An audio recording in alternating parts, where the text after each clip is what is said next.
بسم الله الرحمن الرحیم. قدرمند کتونکو مې جمشید یم. دا ټیم زه په کوړه خټه کې موجود یم.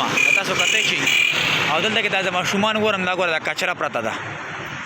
په دې کچرې کې چې کوم دی نو لاس وی او ځان ته چې کوم دی نو ماښام لپاره او جماعتي لپاره دار ساک یا سرشي بندوبست به کوي، یعنې سبدان لپاره خوراک دپاره را پیدا کوي.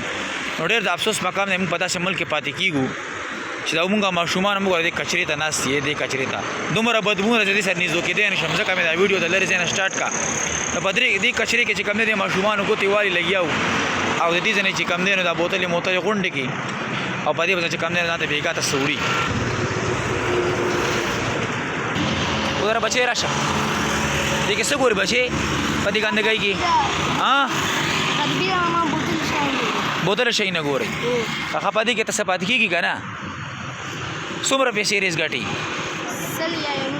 100 روپۍ. په دې باندې بېګا ته بیا څه وړئ؟ ډېره مهرباني. ودره لږه ساره ودره خبرې نه شي کولی، دی نه شي کولی خبرې. ساره سیم څومره بوتلې غونډې کې وښایه، بوتلې وښایه.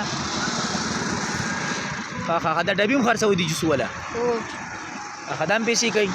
دا به چې الله پاک مو مل شه نو ښه، الله مو خپل ثواب وکړه.